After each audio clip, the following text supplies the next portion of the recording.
No, dead. They're all dead. Mamma mia! The following views and opinions expressed on this podcast are those of the producers, hosts, and or guests of the Bitter Marks podcast. We assume no responsibility for any errors or omissions in the content provided. Listener discretion is advised. Bitter Marks!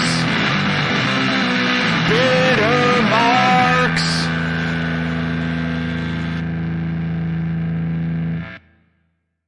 One. What's up, smooth babies? Welcome to Bitter Marks. It's your favorite non-wrestling wrestling podcast coming to you every single Friday morning in audio form at bittermarks.com or wherever you get your podcast from. Or every Tuesday night in video form on our YouTube page. Just head on over to YouTube, type in Bitter Marks Podcast. Our thing pops up. You just subscribe to our channel. Hey, our thing pops up. Hey-o! Anyway, subscribe to our page, and then if you want to be part of our show, jump into our YouTube chat. That's every single Tuesday night, live at 9:05. That's p.m., and that's Central Standard Time. Interact with us while we're recording. Ask us any questions you may have. Whatever you feel like, we'd love to have you over there. And if doing it live isn't your thing, and you just want to reach us in the old school way, just go ahead and email us, bittermarks@gmail.com. We will definitely read your email. Maybe not the next week, but within a couple weeks or so. We're just lazy. We don't go through and throw things out. We will definitely read whatever you send us. So anyway, I'm your host. My name is Cha-Cha. That's for the Hispanic audience. Or Sasha for everyone else. And I'm joined by my dear friend, it's Peewee. I am not feeling this today. What's going on? Well, am I feeling it? How'd you like my intro? Was it okay? During the intro, I was literally thinking, man, you've gotten very good at this. Oh, that's very nice. It's not, honestly, you do a very good job. It's not smooth every week, but I don't think it has to be. Yeah, I'm not a smooth person, by the way. It's okay. We leave the smooth babiness to the YouTube chat. That's right. I think you do a great job of including all the information we do. You don't have anything written down, do you? You always just go off of memory? I have this thing written down, but I go off of memory, and then if I ever slip up, then I have this here, but then I look at it, and then I go into a complete spiral. So. I can relate. That's how I used to tell stories on this podcast. Also, everything that's written down is from like 60 episodes ago. So it's visit our page, angelfire.com/il/il2. It's No, I think you do a fantastic job of the intro. Keep it up. You're doing great. Thanks. And speaking of fantastic jobs, we're joined by the man who always does a fantastic job. He's the punctual prince of podcasting from parts unknown Illinois. Hits producer Tony. What's up, everybody? How we doing? Look at this champion. And Peewee, that GIF that you looped in front of my face before I came on, was that King Kong Bundy wrestling a naked midget? Is that what I just saw? I don't believe he's naked. He looks naked to me. Yeah, I realize that you're seeing this on a smaller screen. It's I don't know what WrestleMania this is, but it's from a WrestleMania. It looks like the Detroit Silverdome is where they're at, maybe. I see a dome. That could be WrestleMania 3. Yeah, I think that's there. But do we know who that height... height impaired guy is? Yeah. No, I have no idea. Kind of looks... it looks like he has a mohawk. Marco Stunt? It looks like a baby, kind of. Little Beaver, says Satori Hanzo in the chat. Little Beaver. No idea if that's a joke or no. That name sounds familiar, and if anybody is a Little Beaver expert, it is Satori Hanzo. Wow. Shout out to the Smooth Babies. We see +1 goofballs, but there's 2 up in there. Our dear friend John in Washington. Got Hattori Hanzo in there. We got, who else? Me and Tony are in there. We're having a good time. Wanted to send some shout outs here early on. Today is the day that we are recording is September 7th, which happens to be my Uncle Bob's birthday. It happens to be my cousin Nick's birthday. And it happens to be our dear friend Ivica at Kim Jong-ilmatic on Twitter's birthday. So shout out, birthday boys. Hey, everybody. Oh, John in the chat says that's WrestleMania 1. Wow. Okay. That's all I got. Asked and answered. Yeah, thank you. Thank you, the Smooth Babies. I left the silence for like a dramatic effect, and boy did it work. Also wanted to send a shout out to our dear friend, the King of Art, Justin Tuttle. He got engaged. Yeah, Hey! congratulations. That was huge. She hooked the claws, as they say in the Bible. Yeah, I was gonna say congratulations to him. I don't know about. Probably wouldn't congratulate her. Yeah, But definitely we'll not. see how long this lasts. It is WrestleMania 3. Get out of here, John.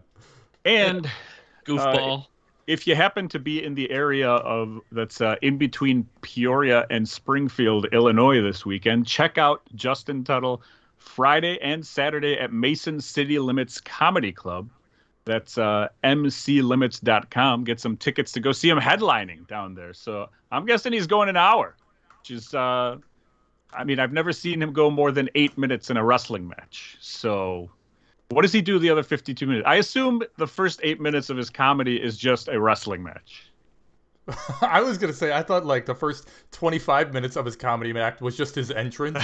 He's incorporated that from wrestling, like he does like a big like long Undertaker entrance or so.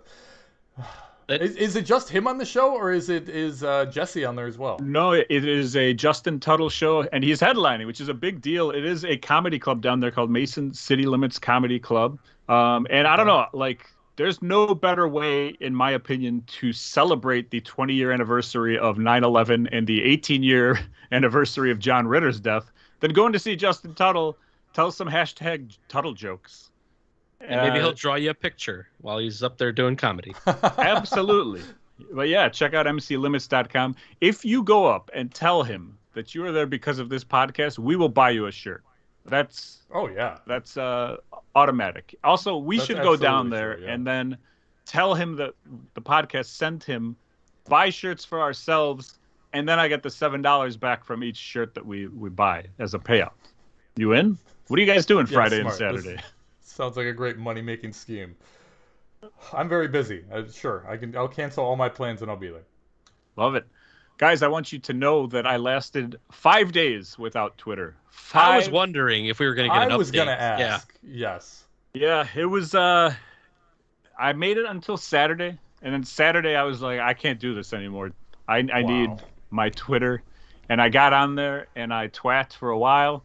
And it felt good. I'm not gonna lie, but I wanted to ask you, like, what prompted the blackout? I guess I remember you sold your PlayStation so you could get motivated with writing jokes. Mm-hmm. Now, was this the same kind of motivation, or was there something else that spawned this on you? No, it's just that I definitely spend too much time checking it. Like, every hour I'm probably checking Twitter just to see what's going on, just to see who else is writing jokes that I can laugh at, just to see what kind of wrestling stuff is going on. And it's way too much. And so Saturday, like, I got back into it. And then I was like, you know what? I'm setting limits for this. Speaking of Mason City limits, we're talking Sasha City limits right here, sclimits.com. So now I give myself a half hour in the morning. And then after, in the PM, it depends. It changes up a little bit. But I'm trying to do it just before I go to sleep, so I can at least catch up on, like, what had happened during the day. Sure. But I'll tell you this, like, rest in peace, WCW Daphne. She passed away in tragic and suicide. Crazy story. Yeah, crazy story. There's an Instagram live video involved. And that's like something that I missed because I didn't check my social media. So that's like the kind of thing that, not that I'm the biggest Daphne fan in the world, and not that I need. It's a big news thing that you weren't a part of and weren't following real time. But, like, is it the end of the world that you didn't catch that real time? I mean, that's specifically and other stuff like that. I don't think the breaks are a bad thing. Yeah, I think it's a good thing, and it's been a couple days now, 2 days, 3 days, whatever it is, with the new time that I'm giving myself, and it seems to be working better than just the cold turkey method, where I'm just like, sure. Like, I wanted to tweet stuff out under the Bitter Marks name. I wanted, yeah, coming back, like, double barreling and then tweeting as much as you can. Amazing. Like, we went to shows this weekend, and All Out was going on, and I wanted to hashtag something with our fuck Phil shirts, with the hashtag all out or whatever, so that Sure. the all out fans would get an opportunity to buy this shirt that doesn't exist. Just stuff like that. But whatever. Mostly Twitter is awful, but at the same time, I need it for information. Like this show today is going to be a train wreck. Thank God we're 15 minutes through. It's flying by because we don't have a lot to talk about today. I'm good with wrapping this up after 20 minutes. I mean, I got better stuff to do. Yeah, absolutely. And speaking of better stuff to do, this weekend I watched Vacation Friends. Did I mention that, or was I talking about that last week? We talked about this last week. Talk about it again. Did you watch it again? I have an update. I didn't watch it again. I watched it the one time, and then Goff chimed in because he had heard that I listened to it. And he says that since I mentioned John Cena, that he has to 100% recommend The Suicide Squad. Oh, yeah. Oh, sure. Yes. Superhero movie, but they're idiots. Cena plays a peacemaker who's like Captain America, but he's crazy and will kill anyone that gets in his way of achieving peace. It's only on HBO Max and in the theaters. Did you guys see this? The Plex Express. Oh, the Plex Express. Yeah, the Plex Express, yeah. I know you're not a superhero guy, and I guarantee you have not seen that Suicide Squad. It's the second one. But he's absolutely right that it is worth a watch just for Cena. It's fantastic. Yeah, he also ripped on me because I was like, this John Cena guy's a pretty good actor, huh? And he's like, yes, he's in many films, and it's amazing how out of touch you are with the films. So I haven't talked to Goff since that aggressive text that he sent. Yeah, Suicide Squad is a lot of fun. You should check it out. Make sure you watch the correct one, though. You want the one with John Cena. Don't watch the one that was from like 10 years ago. That one sucks.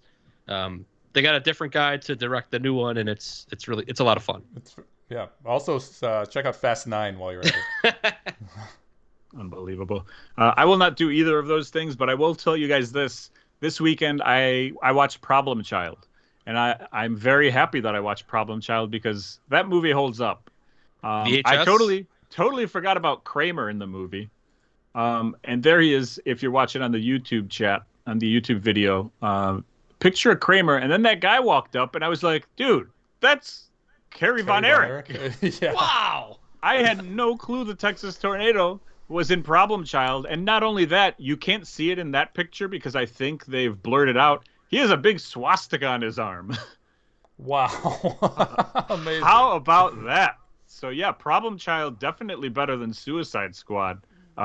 Just going off of the Texas Tornado sighting. You know what I'm saying? Sure. Were you aware that the Texas Tornado was in this movie? No, I had no idea. When you sent me this picture, I knew what this movie was. I knew that I forget what it is. Michael Richards. I knew Michael Richards was in it, and I knew what the picture was when you sent it to me. But then it's also a very grainy picture, the one that you sent me. So I thought that this was Kerry Von Erich only when you sent it to me, but prior to this, I had no clue he was in the movie. Yeah, I actually saw him, and I was like, "Is that Kerry Von Erich?" And I Googled it, and then it was obviously all over the place, and I was like, "Unbelievable!" But the swastika is what got me. It was that's a crazy move. It was unnecessary in the movie. There's no reason to have it. It's a children's movie. They didn't. Jeez. I don't know. You give them a skull and crossbow or whatever. You know what I mean? Right. The director's like, no, this needs to be authentic to the jail experience. Yeah. But it was pretty good. It did hold up, like I said. I'm a big John Ritter fan as it is, so it doesn't have to do much for me. But I also watched this week the Netflix documentary on the Malice at the Palace. You seen this? Have you heard about this? I did watch that. I had it on in the background while I was doing other stuff, but good stuff. Very, really, very really stuff. good. I know everything that happened at the Malice at the Palace, but I guess I've never really had a chance to hear these guys kind of open up. Has it always been called the Malice at the Palace? That was the first time I'd heard that phrase. Yeah, it was always the nickname for it. Really interesting stuff on Netflix. I love the fact that it was only 70 minutes long. It wasn't like a 10-part series where they string you along. Easy watch. Tony, have you seen this at all? No, I'll have to check that one out. It's on Netflix, you say? Yeah, and totally worth checking it out because of, like I said, how short it is. We know that Ron Artest is crazy. Oh yeah, or was crazy, or maybe crazy is not the word we want to say, but he had his issues. Steven Jackson is just the man. He is hilarious, and I'm pretty sure we will hear from him later in this episode. And Jermaine O'Neal, I didn't realize like that him and Ron Artest kind of didn't get along because of this situation and other situations.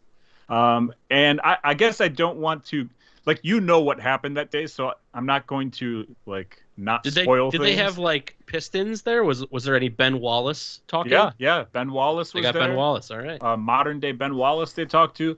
It was really good stuff. And I don't want to talk about what happened at the end because it's kind of like sad, and you kind of see something with Ron Artest where even like, I mean, like he has this emotion about what happens in his career and like how he feels with Jermaine O'Neal, and then how Jermaine O'Neal feels about him and stuff. And I loved the part with Steven Jackson because he was just like, I regret none of this except that we didn't win a championship. That is like such a Steven Jackson answer. One of the best players of all time. I was actually talking to our dear friend Giuseppe in Hollywood. I asked him, because I haven't watched the NBA in many years at this point, and I was like, is there a modern day Ron Artest, like someone who is just a little bit crazy or has that like stigma behind him, and he's like a tough defender and all that stuff? And he was like, I don't watch enough to like really know if that guy exists, but he doesn't think it does. And then that got me thinking, like, that's part of the reason I don't like basketball. Like they showed Reggie Miller doing the choke sign. That's like, you can't do that anymore, I'm assuming, right? They'll flag you. Like the NFL will flag NBA players who do that. I don't know. It's just a different game nowadays. Oh yeah. Like modern NBA is just all like guys that are like 6'2" running around and shooting 3-pointers. There's like there's no low post presence, no physical play. They kind of like sucked all that out of the game. So I'm with you, Sasha. That's just Muggsy Bogues is not a thing anymore. Like Michael Sweetney could never play in this league, and I don't want to be a fan of that league. You know what I'm saying? I don't want to watch a league where Michael Sweetney cannot excel. That's all I'm saying. So guys, I'm very concerned. In preparation for this podcast, Sasha sent me one picture. It was this one. We've talked about it after being 15 minutes in. We are now, also update. We are now 15 minutes in, so don't get your hopes up. We were 10 minutes in before. I don't know what Sasha has planned for the rest of the show. Wish us luck. Well, let's head on over to the AT&T YouTube.com USF&G chat room. What do we got going on over there? Blowing up. Lots of 9/11 bits at the Sam Talent show last Friday, says Hattori Hanzo. Sam Talent, excellent comedian. You guys should check out. He wrote a book that got a lot of buzz. I think he was on like, not Rogan. Maybe he was on Mark Maron or something like that because of the book. Sebastian's here. What's up, Sebastian? He says that really sucks about Daphne. I had a big crush on her in the WCW days. Yeah, she was the one who like screamed, right? Am I thinking of the right Daphne? Oh, absolutely. Yeah, that's her. I don't remember. She was the Scream Queen. Yeah, that's all she did in WCW. Okay. As far as I know. I shouldn't say that. She was part of like that stable with Canyon? I think it was Canyon. It was either Canyon or the guy I get him confused with. They had a whole like goth thing, but the majority of her stuff was just to Scream. Was she ever a TNA person afterwards? Yes. I don't know much about her TNA run, but she was definitely there. Okay. Ivica chimes in. Comedian Shane Gillis dropped a stand-up set on YouTube today, and the closing joke is a great one involving Special Olympic kids and John Cena. I did see that. It already has a ton of views, even though it's only been up for a couple hours. Shane Gillis is excellent. He's the guy who was kicked off of SNL before he ever got on SNL. Hattori Hanzo, Bowtie Killer. That's the Michael Richards guy character. Crowbar. Thank you, Putski. Crowbar, not whoever I said. What did I say? Mortis? Goofballs comes in with Crossbar, so she was with somebody named Bar at some point. Fantastic. Hattori Hanzo wants to know, is Mark Price still playing? I don't believe so. I do not believe so. Is Mark Price still alive? Maybe we'll do that next week. Dead or alive, short white guys from the NBA. Anyway, I'm in.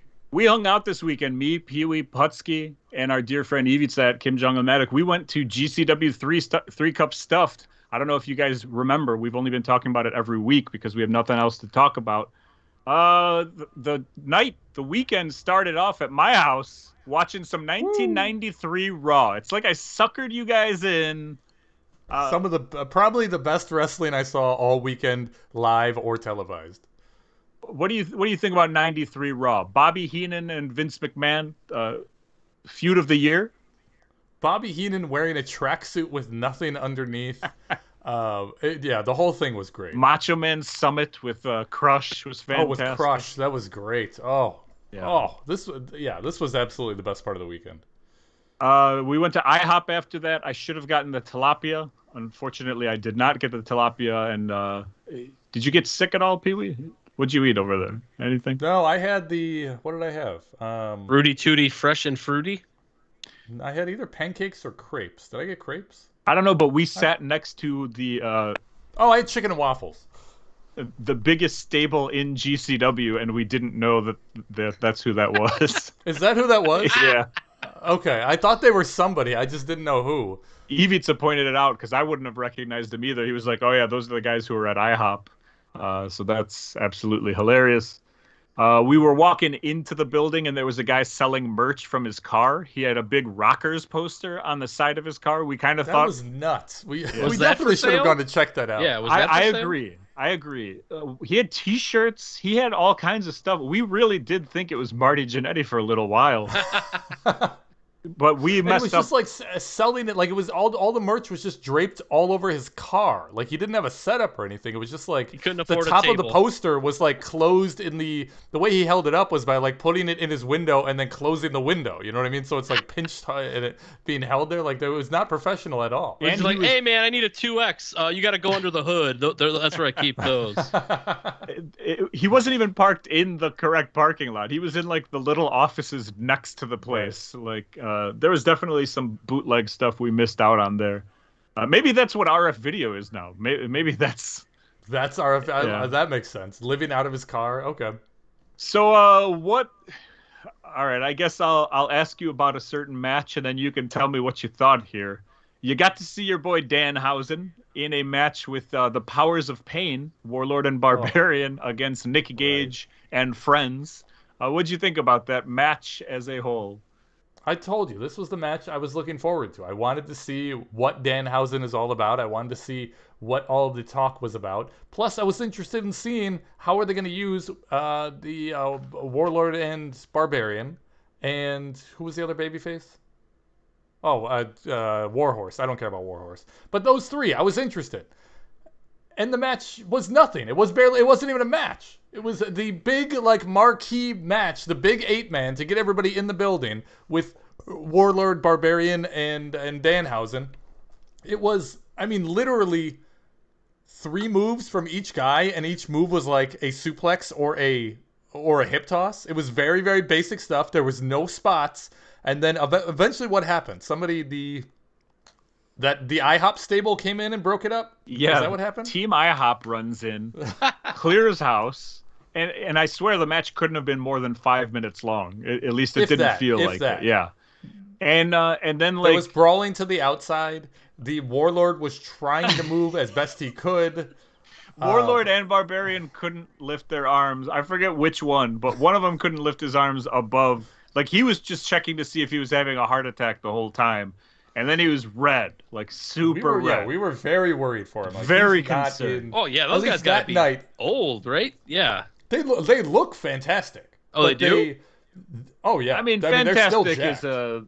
is a generous I mean, I shouldn't word. say that. They did wear shirts, right? They didn't take off Yeah. their shirts. But they are big. Also, I don't know what it looks like under the shirt, but there's a lot of size there. Like if you go swimming with your shirt on, it's not because you're like you're looking good underneath, right? You got to be hiding something a little bit. Yeah, absolutely. But I wonder. they're but older. The Warlord did look huge, right? Like he still looked like he was muscular and still had size. Like I don't know how Yeah. cut he was, but he at least had size. I wonder. I don't know. I don't want to say allegedly, but like my guess would be that Barbarian just looks like a 65-year-old man at this point, right? Yeah. So I'm wondering if like Barbarian's like, hey, I'm gonna keep my shirt on so we can have some consistency. Would you mind keeping your shirt on as well so we look like a team? What kind of 'Cause we shirts have- were they? Were they like Tommy Bahama button-ups or like They're t-shirts? like baggy t-shirts. They were no, I think they were the Powers of Pain T-shirts, right? It was Yeah. their own T-shirts. Yeah. Yeah. I mean, it was their T-shirts. Their merch? Okay, I got you. Yeah. The button-ups would be awesome. That's what I was thinking. I'm picturing Yeah, this in my head. if it's part of like the gimmick, sure. Then I'm all about it. But Flamingo this is just them shirts. trying to sell merch. Yeah. Yeah, they were like, we didn't sell these shirts. Let's just wear them to the ring because then we don't have to put them in a suitcase later. Like we can wear these on the plane or in our car on the way home. However they get there. Right out of here. Yeah. The best There part you was go. the brawl is going on, and I don't remember if I think it was Warlord was trying to like get back into the ring to brawl, but at this point they were trying to clear the ring of everybody because the Waffle House or IHOP team or whatever was, they needed to get on the mic and cut a promo. And so they were like talking to Warlord, like, please leave the ring, because he was just trying to fight his way in. Like, all he did was take 2 chair shots, by the way. He like gave him his back. He took 2 or 3 chair shots, and then he was like, that's it. I'm out of here. I'll see you guys later. But then Nick Gage gets on the mic and does like cheerleader, rah, rah, rah, GCW, and they set up the match for tomorrow. That's all. So we didn't really get to see very much. There was nothing. Yeah. Of the big advertised match, there was nothing there. It was all just a ploy to set up the Saturday night event, which did not involve Danhausen, Warlord, or Barbarian. Yeah, it was a little disappointing. Speaking of a little bit disappointing, I don't know, this one hurt me a lot because I went in with great hopes here. Too Cold Scorpio. Oh, I don't even want to talk about this match. This was... Now, I didn't have high hopes for this match to begin with, but this was rough. I had high hopes.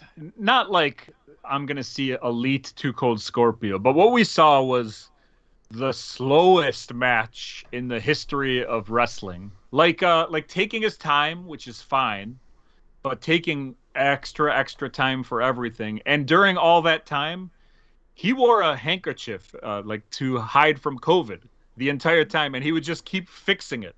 So like they would do a couple spots, and then he would roll, and he would fix his handkerchief. He would get ready. And when he did some of the moves, I mean, they were super quick. He was still like agile in situations. Yeah, I mean, he's still doing flips and stuff. Yeah. Honestly, I don't blame him. At his age, I absolutely think he should be taking COVID more seriously than GCW. Here's a question. Was Scorpio and you guys the only people wearing masks at that GCW show? Because I think that's probably a good bet. It was mandatory to wear it to get in. Uh-huh. But then the problem with this place is that they serve alcohol and they serve food. So it's just an excuse at that point. Right. To, okay, I'm drinking, so I don't have to wear my mask. But that applies for the like all 4 hours that we're fucking standing there. No, yeah, you're exactly right. There was very, very few and far between were the masks. I won't lie. I wasn't too concerned with the masks on or masks off people. I was more concerned with being that close to Joey Janela. He stood next to us like the entire time. The entire time, yeah. And he's got no mask. And I could see him allegedly, spreading some sort of Chinese lab-based disease, whether it's COVID or otherwise. Now, I love Joey Janela, so I'm obviously joking. But it was just kind of weird that he was just, walking around cheering. It's a weird show. It's a weird. Did you get a poster? 11 o'clock at night when you start. Yeah. They had posters. I tried to force Sasha to get a poster because I know he's going to end up wanting one in like 3 months, but he didn't. You didn't get the poster again? Uh-huh. I asked about the posters. She said they're only available on their Facebook thing. So they do like She was holding a stack of this. She was holding like 50 in her hand. I know. I asked. Wow. She was right next to us. GC Dub. I gladly would have paid. Oh. She was walking around getting them autographed. I was like, can I get one unautographed one? I don't need these people to ruin my poster. Just give me the poster. But nothing. The last match of the night was our boy G Raver versus Jimmy Lloyd in just a trash match. Oh, this was. First they had a 8-minute intermission before the match, so this old man and his daughter could go into the ring and rubber band light tubes to two sides of the ring. and then they start the match, and literally the first spot is roll to the outside, get light tubes, roll back in, smash light tubes over the guy's head. And that was it. And then they just kept going from there. There was no build up, there was no nothing, there was no teases. And it was terrifying because they're smashing these light tubes over each other's heads. Like they were going back and forth to the light tubes that were rubber banded to the ropes and just grabbing one, smashing it. The other guy would go grab one, smash it. There was no selling. It was just I take a light tube shot. Okay, I go get one. I smash him. Okay, he grabs another one, smashes him. Back and forth, and we were in the splash zone of the light tube fragments flying everywhere. So I didn't see half of the beginning because my back was turned. Yeah, it was a mess, and it ended with like fire on a pane of glass, and none of it mattered. Like none of it. It was just stupid. That's what happens when you have no build, and the rest of the show wasn't that like hardcore. They had like hardcore spots, but it wasn't like a total like bloodfest the entire time. There was a great lucha match too. There was like a 7-man lucha match, or actually it was a 8-man 4 tag team lucha match. Just lots of stuff going on, and overall, I didn't have as much fun. That's not true. I had fun. The show wasn't as good as the last one that we went to. That was my problem. Yes, yeah. The last year's show or 2 years ago, whenever we went, was a lot better from what I remember of a show than this one was. They were doing a lot more bigger spots, and I think that's because they knew that the Saturday show, the strictly GCW show, was like the big show for the weekend. And I think maybe some of those guys were saving that stuff for Saturday and didn't want to pull out all the stops on Friday. It was just rough during an evening where it's 11 o'clock at night where you're starting the show and the show is not good. It is very tough to stand around for 3.5 hours on your feet and not have a chair to sit in. I was dying by the end of it. I was begging them to finish this thing and get it over with. Ivica and Putski are in the chat. Putski says 70% plus wearing masks. Ivica says 50-50. So we'll go 60% masks on that. But I want to know, with those two guys, what was your favorite part of the show? If you had a favorite part of the show, what was it? Ivica also says they were both putting up their hands in defense, not actually hitting light bulb to head most of the time. I'm amazed Ivica's eyes were open. My eyes were closed and I was looking at the ground. Sounds like IHOP was the pinnacle of this night. That's what it sounds like to me. Yeah. I mean, it's cool to be at a wrestling show again. It was nice to be. I haven't been to one, I think, since pre-COVID or whatever. But yeah, it definitely wasn't as good as last time. John asked, whose idea do you think it was to have the old man and his granddaughter do that? So random. Yeah, I'm pretty sure they work there or they're related to Joey Janela or something. No, they have to be. Yeah. It was Joey Janela's dad, right? It could be. It was just... I saw him. The old man was also building the cage for the Saturday show. Okay. So, I mean, he definitely was part of the ring crew aspect of it. CU Comedy says Nick Gage, Joey Janela, Danhausen. That show wasn't a good wrestling show. How? So Danhausen is one word. I thought it was just a guy named Danhausen. I believe his real name is Dan. I don't know. That's all I got. Yeah. That's all I got. Right. Ivica says best match was Jake something versus Effie.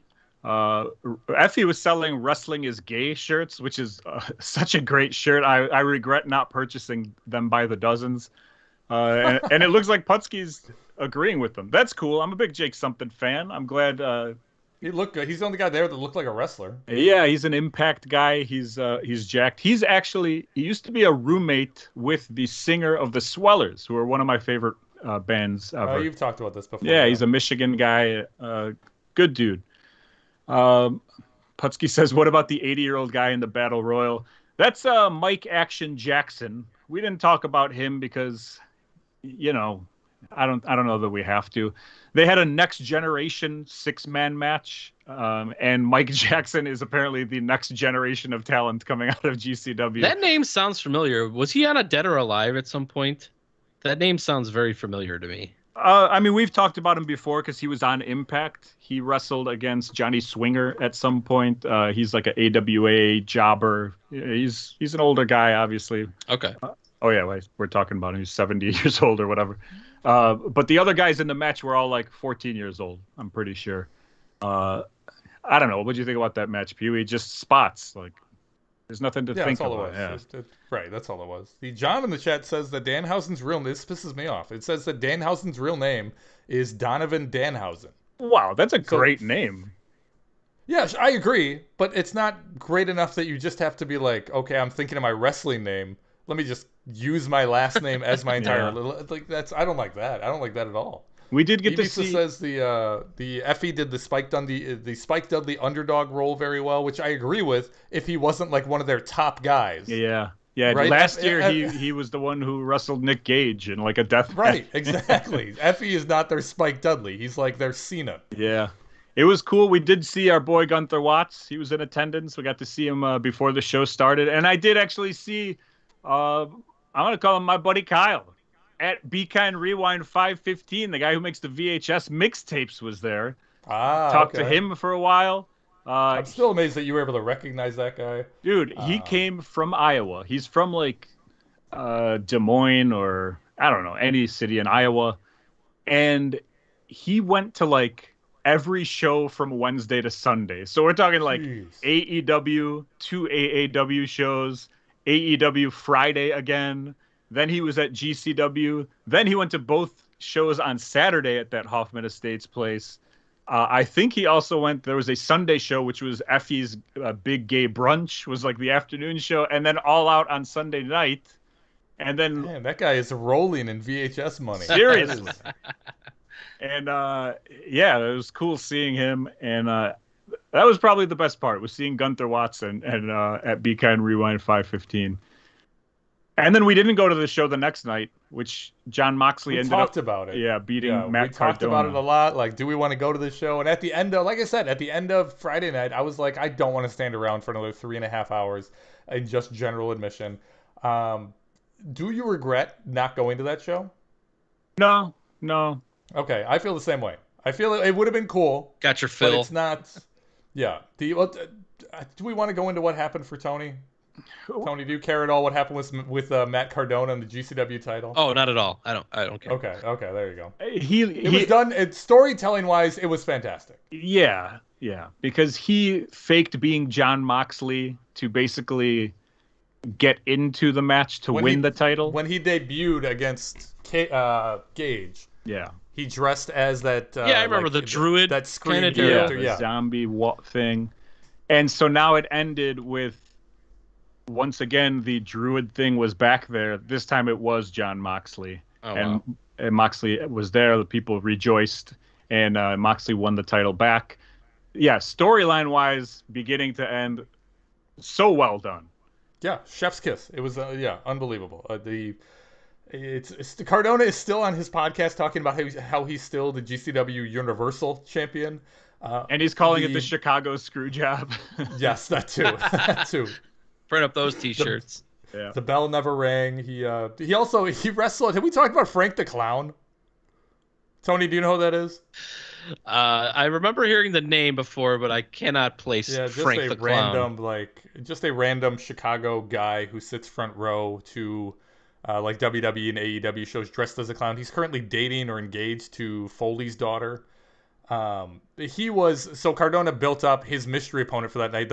After they had a big death match, inside of 2 rings. This was probably the best part of the show. They have a death match inside of 2 rings in like a War Games type atmosphere. It's a 4-on-4, and the whole ring at the end of the thing is covered in glass and barbed wire and blood and thumbtacks and whatever, all the death match stuff. They don't clean. Well, they end that match, and then we have the Cardona segment, the open challenge that Cardona's going to do. So they stop everything for like 10 to 15 minutes. Then they clean everything up during that time, only to have Cardona come out and announce that his mystery opponent is Frank the Clown, which enraged the entire audience. And then it was like a 2-minute match. So they made all these people wait all this time to clean up the ring, clean up the last match, only to spend it on like a 2-minute match following that. I thought that was fantastic. Also, Cardona dressed as like I should have got a picture of that. Yeah, old macho man with the scepter and crown, but it said Deathmatch King or whatever.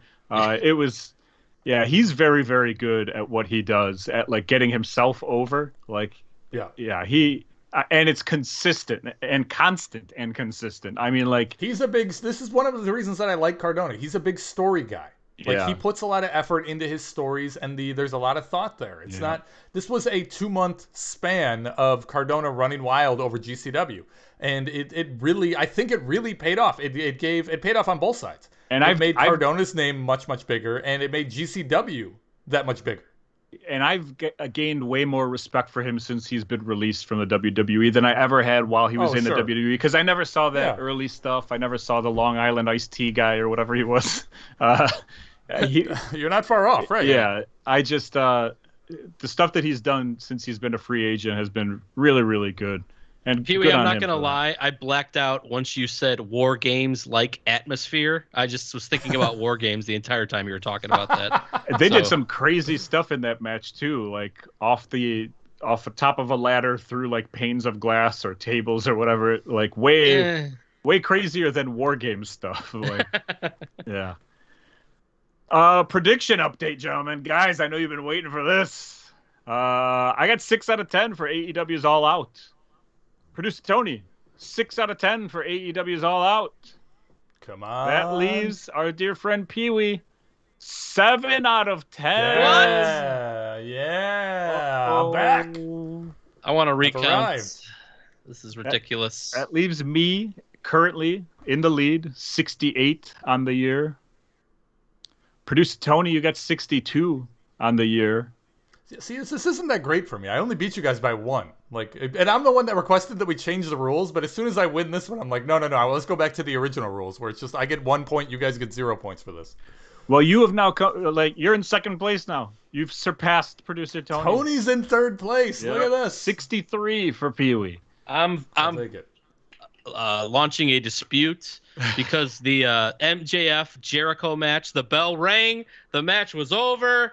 And bada boom, and then this weasel comes back, and then he steals out right off from under me. So, well, let's talk about it. We all watched this event, which shocked me.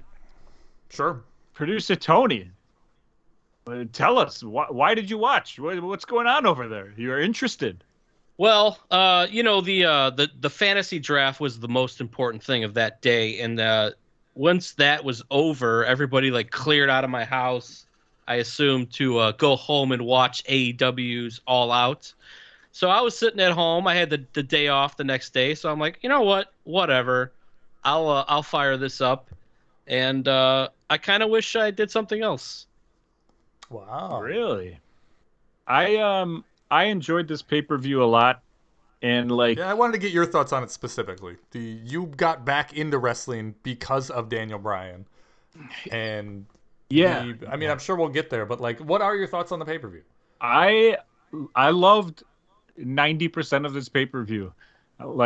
It pains me to say this, but watching wrestling from 1993 has made me realize that wrestling was never really good, right? Sure. It's never been good. If you watch Raws from 93, you just see jobbers getting the shit beat out of them.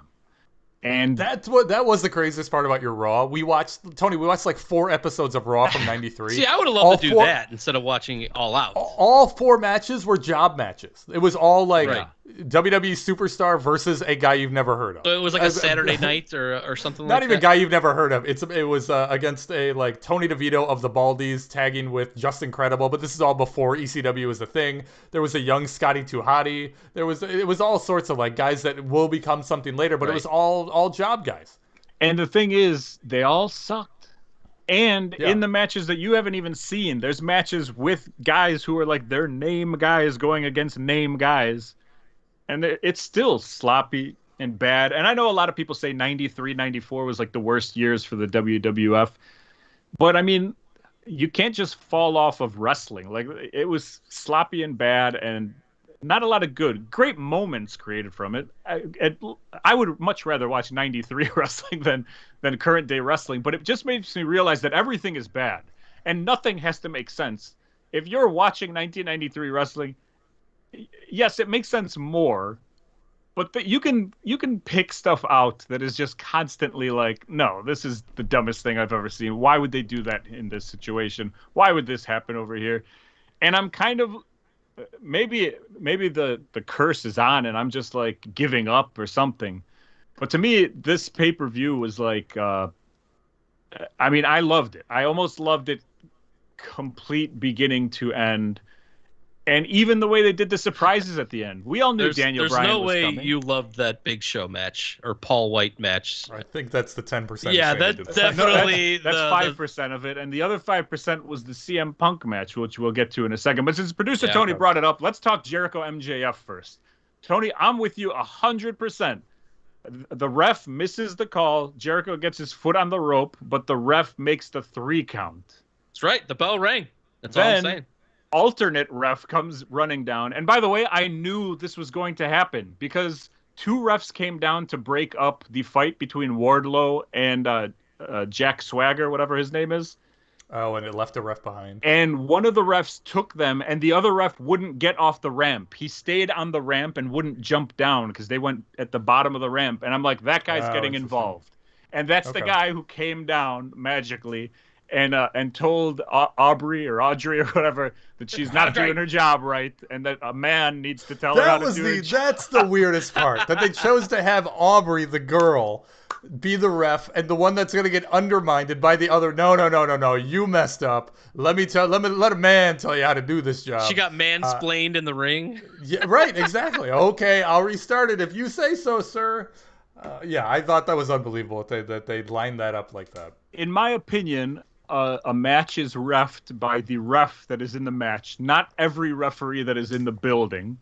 Peewee, how do you explain the next match where any heel cheats or any heel rakes the eyes or any low blow ever, if you can always explain it as, well, there's refs in the back that are watching the monitors? Yeah, no match should ever end with any sort of drama or scandal. I don't know. I hated right. If that's the case, right.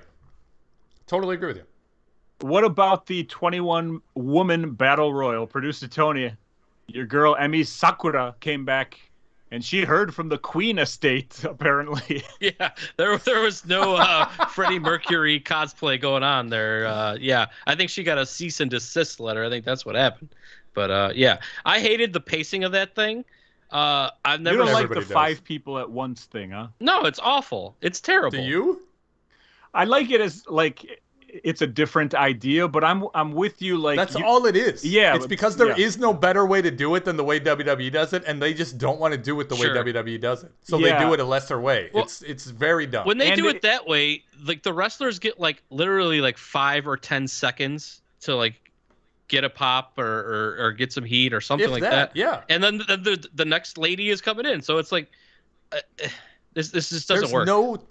There's no time for the new entrants to shine and get. Normally, think about WWE Rumble, where a guy comes in, 10-9-8-7-6, comes down, music hits, he gets in, hits 2 moves that are signature because he's living off that theme pop, the pop that the crowd is going off of his music, and then it just goes back to a normal Rumble. When you have 5 people coming out at once, we're going to talk about this every year, by the way. Every time they do one of these, we're definitely going to talk about the same thing because they haven't learned and they're not going to change.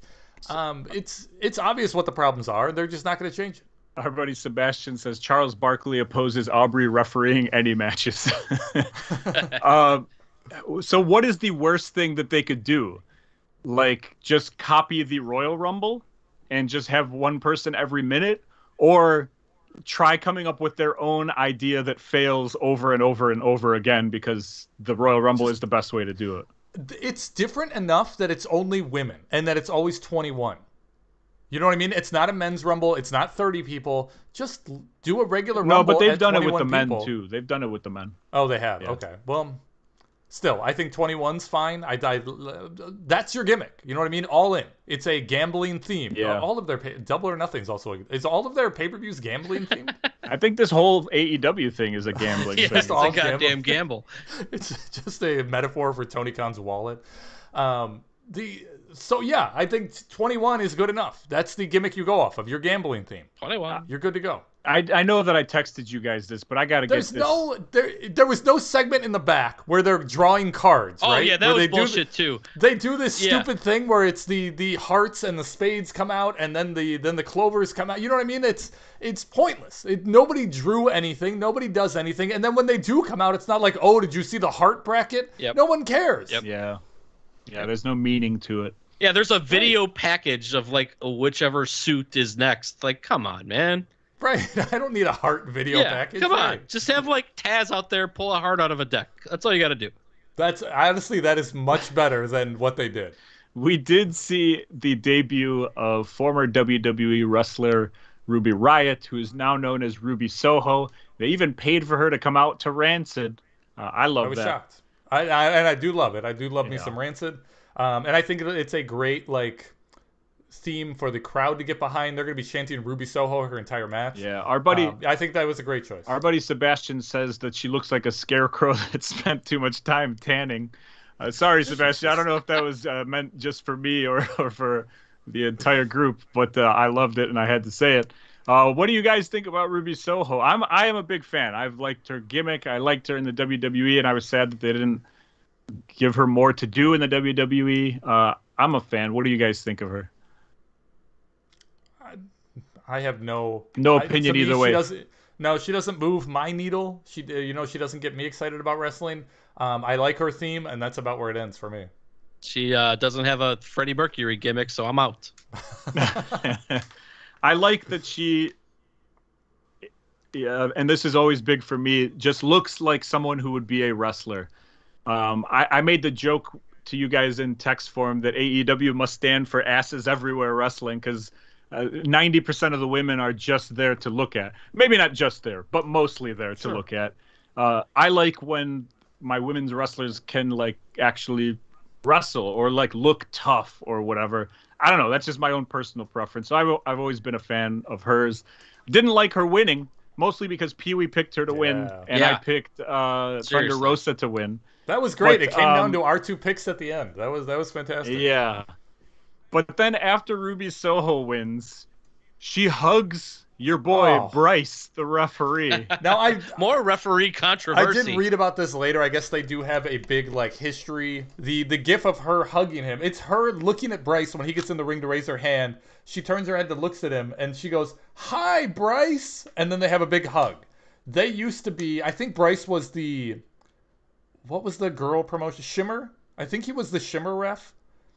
And that I could be wrong there, but she's definitely had a history with Bryce, where when she was on the Indies pre-WWE, her and Bryce had they worked matches together, so she's known him forever. I get that, but that's not. Again, you don't need to do this wholesome bullshit in the middle of wrestling. Like, we get it. You don't need to pull the curtain back and give Fuego del Sol his contract live on air without him knowing about it. We don't need to see Ruby Riott and Bryce reuniting after years of not being apart. A wrestler and a referee reunited. Who cares? Who cares? Stop wasting my time. It's just, to me, it's just too much. I don't need it in my wrestling. And then we had Moxley versus Kojima. The match was what it was. Moxley wins, but the bigger part was Minoru Suzuki, a.k.a. Mantar Suzuki, comes out at the end. Boy. I popped for that. That was great. That was a big surprise. I mean, I didn't know he was going to be there. I knew he was in America. He's been wrestling for GCW or is going to be wrestling for GCW. I didn't know that. Okay. So it was cool to see him there. Definitely. And that forbidden door that they keep talking about, that, you know, like all the promotions can switch. It's kind of cool to see. Do you think we'll see Okada eventually down the line, since we're seeing, like, I mean, basically everybody's coming out here. Jay White is an Impact, you know, Suzuki's here. There's some here. Tanahashi talk too, right? Yeah, well, he was originally supposed to be the guy going up against Moxley, and then for some reason that didn't work out. Oh, really? And that's why I didn't know Kojima. that. Yeah, that's interesting. Because Tanahashi was on AEW, and he was like, "I'm coming" or whatever, Okay. and then they were like, "We have to explain that he's not actually coming. He's coming to the promotion." Anyway. That's right. Yeah. Okay. So that was cool. I liked seeing Suzuki there. The crowd got behind him. The crowd sang a need- song. Oh yeah. What I didn't need was Paul White versus QT Marshall. Don't know what the purpose was. I mean, even to put him in that cool down spot after the CM Punk match, before the Kenny Omega match, who cares? Who cares? Paul White versus QT Marshall does nothing for anyone except maybe QT Marshall, because he gets to be on television now instead of not being on television. What does it do for Paul White? What does it do for Tony Khan? What does it do for AEW? You know what it does for us? It lets us go to the bathroom without worrying about missing something cool. Yeah. Agreed. That's all it is. That's when you go get a beer or go to the bathroom or go buy some merch if you're at that show. Paul White can't even walk. Like, I don't know how many surgeries that dude has had, but like you could see the miles on those tires. You know what I'm saying? It looks painful to watch him walk to the ring, let alone wrestle. And he's lost a lot of weight too. I mean, he looks a lot better than he did before. Sure. It's still like, all right, you don't need to do this anymore. Yeah, seriously, just stop wrestling. Young Bucks Lucha Bros cage match. My favorite match of the night. That's the most shocking. You statement. said, you said you really enjoyed this match. Tell us why. Tell us about it. I don't know. I really don't usually care for the Young Bucks. But first of all, I like Penta's mask. He's got cool masks. He's very La Parka-like, so I appreciate that. But just a lot of good spots. That spot where he jumped off the top of the fucking cage was insane. Ray Phoenix he's got to be one of my favorite current wrestlers, just with the creativity of some of the stuff that he does. You know, like all these guys. This is a match that you throw out what means anything, you know, and that seems to be every Young Bucks match. But the way that they do it and they execute perfectly, when you see somebody like when you see a GCW show and they're trying to do a match that's like that, it's done horribly, and spots are missed and people fall backwards over the ring. Oh my God! By the way, it was a Too Cold Scorpio thing that I wish we had the video of it, but like that whole match was just chock full of spots that I'm sure that they were working on for a very long time, and it really showed, and they executed it well. I really didn't need the boot with the thumbtacks on it. I didn't need that, but that's a $5,000 boot. That's sure, a $5,000 boot right there. What'd you think, Peewee? I assume you loved it. No, absolutely not. No, honestly, this was the match. My eBay sales were through the roof this weekend, and I knew I wanted to start printing my labels I was watching the show at my computer, and I knew I wanted to print the labels at the same time that I was watching the show, just to kill two birds with one stone. So I used this match to go in my basement and pack everything up. I only watched the last quarter of this match, and I don't feel like I missed anything that I would have enjoyed. I don't get it. I'm just an old man. I don't like. Yes, it looks cool. You know what I mean? Yes, the spots are fast. Yes, they're big and shiny and ooh and ah. But to me, I still can't get over it. If it doesn't make sense, I don't like it. You can't hit a top rope. What's the Canadian Destroyer, and then have the guy kick out at 2. You know, you can't do that mid-match. You can't even have the guy. You can't do that mid-match, even if you're going to have the Buck or whoever it is break up the pin, because then for the rest of that match, the guy who took it should be dead, and he's not. After the guy breaks up the 2 count, the guy's automatically back on his feet, and we're back to square one. It's that kind of stuff takes me out of it, and I get mad, and I just stop caring about it. I feel like if I'm in a bad mood, I have that exact thought about the match, and if I'm in a good mood, then I appreciate what? Sell me on this. No, I don't need to sell you, because I don't think it's something that will ever interest you. It's like a different style of match, but what I like is the streak of things that they can do without messing things up. Yeah. Do they mess stuff up? Occasionally, but not to a level where... It's me. It's got to be just me, apparently, because...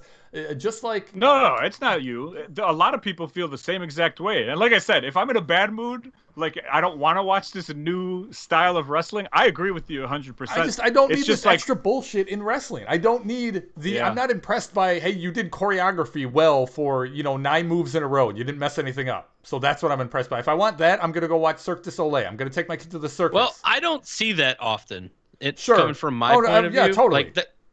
I don't see it a lot, so when I do see it, I can appreciate it a little bit more than you guys, I guess. When Cirque du Soleil messes up, it's like it just looks stupid. This could lead to injury, so it's a little bit more Oh my God! I don't know. To me, it's just a little honestly, bit more it's the same exciting. thing. I don't think you've seen a Cirque du Soleil show. It's absolutely the same thing. They're doing stuff high above the stage, and they're doing, you know what I mean? Like, so if they mess up, Next week, 25 minutes on Cirque du Soleil. my point is that it's the same thing. If the guy falls off the cage the wrong way, he's going to get very hurt, and you're worried. The same thing in Cirque du Soleil. If he falls off this giant ring that he's 25 feet off the ground in, he's going to get hurt. So you have that point of concern, and when he does pull it off correctly, you are impressed. Is Cirque du Soleil expensive? Yes. Are we going? What Let's go to Vegas. Let's do it.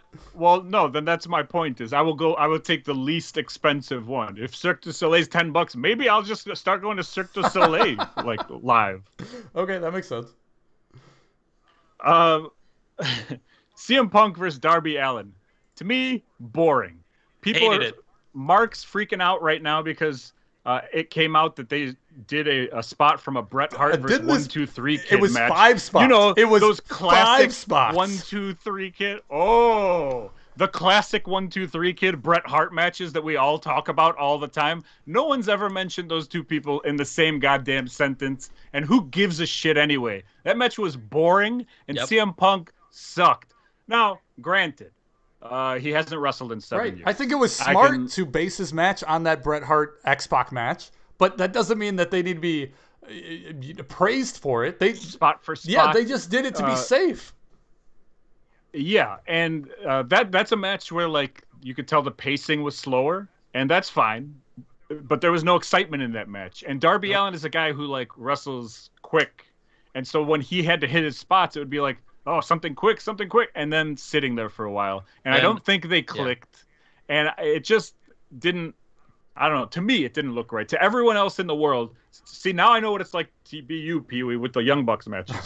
Because I'm the only one standing over here going, CM Punk match sucked and it was boring. I'm with you, dude. 100%. Like, you go from that Young Bucks Lucha Bros match to this, and it's like two different things. Like, I don't know if you guys saw it, but I think I saw it. The whole match, or any time that they were in a headlock, you could see him calling spots. Yeah.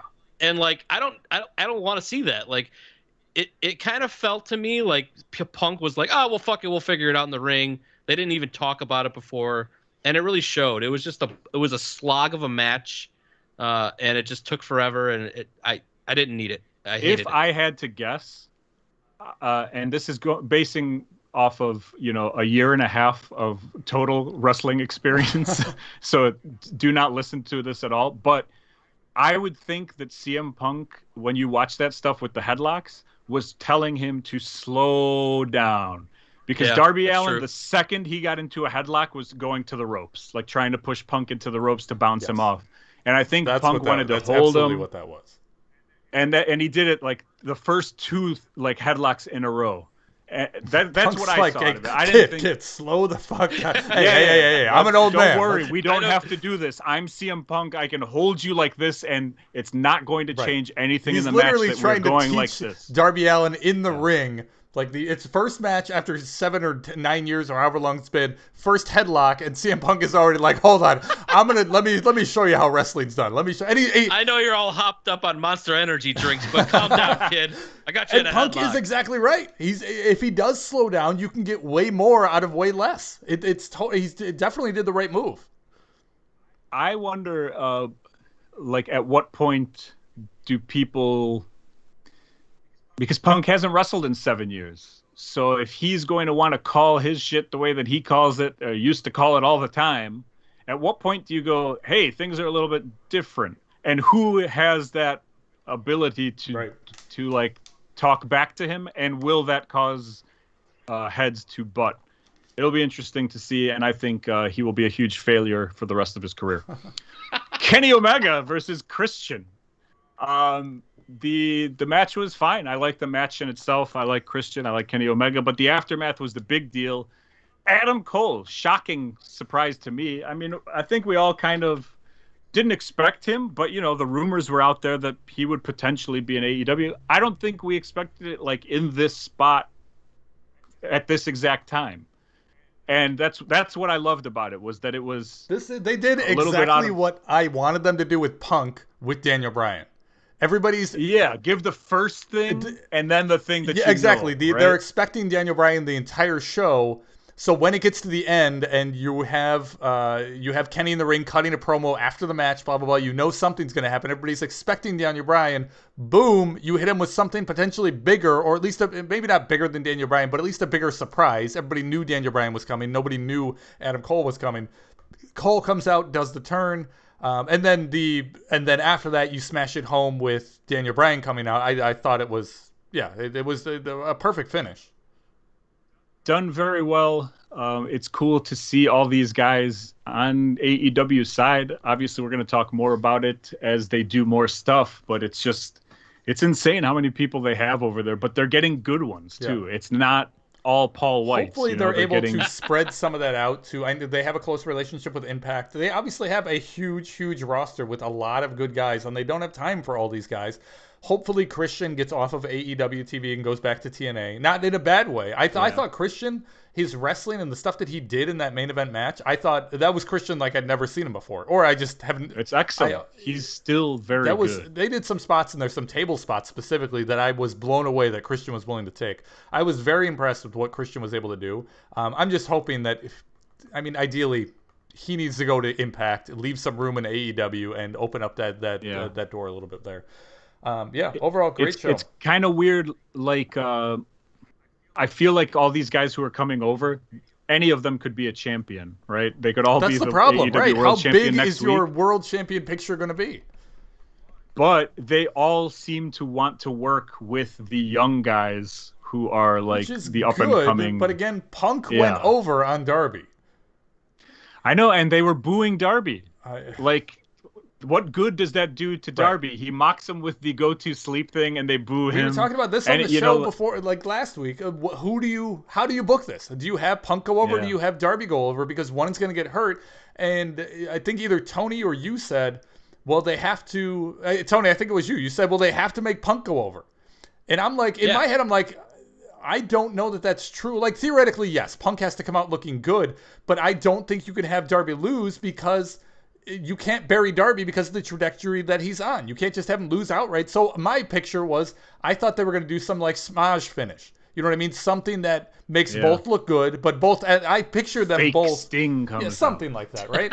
But no, they did exactly what Tony said, which I thought was stupid. And it just it's a disservice to Darby Allin, who's been their number one star. That's the finish that they went with. I didn't like that. Yeah.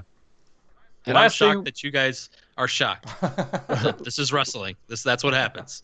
Last thing that we will do before we head on out here, we got an email from our dear friend Hattori Hanzo. Subject line: stand up and infectious diseases. He says, on Friday night, I saw a good card of comics at a Don't Tell comedy show in Arizona, I believe. Sam Talent was the closer, and he killed with a set that appeared to be 100% off the cuff. He has a special dropping on Amazon on September 7th. Hey, that's today. And mentioned he has to build a new set because of it. He had nothing but the bullshit he created out of thin air and was still over like Nick Gage in front of a room of drug addicts. I'd been working on 3 bits since 2014 or 2015, and now I'm down to just 1. I had to scrap one a month ago after seeing a comic that had one too similar to mine, and it happened again last night. Now I'm down to 1 precious nugget that should remain safe since it's based on something that happened to me as opposed to observations. Makes you appreciate the work that actual comics put in. Curious, Sasha, if you've ever had to scrap bits in your brief open mic career. Speaking of Nick Gage and drug addicts, I hope no one contracted AIDS, herpes, or hepatitis at the Nick Gage show on Friday night. As far as I know, the tests have come back negative, which I believe is a positive. What about you, Peewee? You suffering from anything? I think we're good. Show? I don't know about the people sitting like ringside. Oh yeah, I don't know, Peewee. You said you weren't feeling under the weather. That's true. Okay, I do have all of the above. Incubation period. It's about right. I am intrigued to hear about what the real rules are from our guys Jesse and Justin Tuttle at CU Comedy. Does chime in that CM Punk is small, weak, and unathletic. I agree wholeheartedly. I actually have already had one, not bit, but just like part to a bit that I had to cut out. And it's stupid, and like I have to explain it, and so like it's not going to be funny, and it's not that funny anyway. But it was just part of a thing about like being poor, and so like I talked about how I don't have a dental plan, so I just always chew on one side of my mouth, and my backup plan is the other side of my mouth. It's not that funny, it's not that good, but it fits in with the stuff that I was saying, and people did like, the people I talked to, the other comedians were like, yeah, it's fine, keep it in there, both. And then one day I'm sitting on Facebook, and I see the Laugh Factory in Chicago puts up a video, and I want to say it's this guy. I think his name is Abby Sanchez or Abby Sanchez. I'm not sure how it's pronounced, but he's known in Chicago comedy. He works a lot of shows out here. And this might not even be him, so it doesn't really matter. But there's a video up from the Laugh Factory of a guy who does the joke verbatim. I mean, exact. Right? So the backup is the left side of my mouth. And the crowd goes nuts. So I'm like, all right, well, at least they laughed. At least I'm on the right path of that maybe could have gotten some laughs or whatever. But because it was done, because there's a video of it, because it was on the Laugh Factory stage, all that stuff, I'm not fighting for that. It's a pretty common area to talk about dental stuff. It's not like a personal thing to me. And so I just immediately scrapped it, and you move on to the next thing. That happens all the time. We're all humans. Our brains all work the same. Yeah, absolutely. And there's only so many things you can talk about. I have heard it with bigger comedians, people doing similar material or same exact jokes, and then they just confront each other and say, "Hey, I've been doing this for 3 years. How long have you been doing this joke?" And if the other person's like, "Oh, 6 months, I'm sorry, I won't do it again," then it's fine. Yeah. But then obviously, joke stealing is the biggest thing there is. So you're trying to avoid that in any possible way. And it's just all right, man, just write another joke. We all know there's only a certain amount of things you can talk about. Jerry Seinfeld, the joke is, what's the deal with airline food or whatever. If you watch Joe List's last comedy special, Joe List, it's called I Hate Myself. I think it came out last year or something. Awesome comedy special. The first 15 minutes of his special is about airlines. So it's he doesn't mention the food one bit, but there's so much to talk about in every little thing, and how you personalize it is your own stuff. And most importantly, Hattori Hanzo, I need you to get on stage and send us a picture and video. Yeah, we want to see that. Yeah. Absolutely. We want to see that and get the attention off of me. Cha-cha Mencia, according to John. That's true. Cha-cha Mencia. Man, I'd be over huge in West Chicago, Illinois. Anyway, next week on the show, potential Vince Theater Part 1, I get to editing it and sending it to Tony. I wanted to do this. I don't know that we've talked about this. Least favorite catchphrases? Wrestling catchphrases? I don't know about least favorite. Okay. Yeah, I think I watched CM Punk come out and go, "It's clobbering time," and a bunch of morons yelled it with him, and I thought that was the stupidest thing I've ever heard. I heard that and I was confused. I'm like, that can't be his catchphrase, right? Because I've never heard that before. Oh, no, he said it every time. Yeah. That's terrible. That's his thing. He looks at his watch, and then eventually it is clobbering time, and so I think we should go through. You guys obviously don't know my number one right now, but I'll have a couple other ones besides clobbering time. So anyway, what's making me bitter this week is light tubes. They are dangerous, more so to the fans than they are to the wrestlers. Ivica brought it up. These guys are putting their hands up, and who cares? When I worked at Frank's Nursery and Crafts, we used to wear jackets and beat each other with light bulbs next to the dumpster, just to see how it felt. And it was fine. It was perfectly fine. More importantly, light tubes are meaningless. Not one point in that show was I holy shit, look at what these guys are doing. The entire time I was let me make sure my eyes are closed so that this doesn't get into my eyes and ruin my evening. Screw light tubes. Producer Tony, what's making you bitter this week? My dwindling free time. We record the Bitter Marks podcast on Tuesdays live at 9:05 in the YouTube. And starting tomorrow, the Scoop and Poop podcast returns to get your hot fantasy football talk and analysis.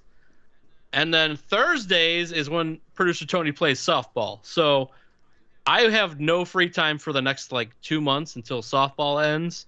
And you catch me in in like 2 weeks, I'm gonna look like Steve Blackman. I'm just gonna be like a disheveled, crusty man. Fuck Steve Blackman.